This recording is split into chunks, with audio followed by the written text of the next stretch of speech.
अस्सलामुअलैकुम दोस्तों, welcome back to our channel find Urdu. Speculation speculation का मतलब है अंदाज़ा, गैस, सोचने समझने का अमल।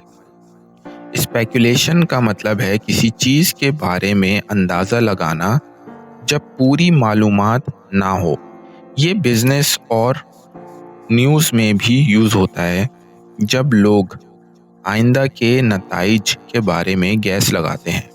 There were speculation about the actor's next movie. अदाकार की अगली फिल्म के बारे में अंदाजे लगाए जा रहे हैं।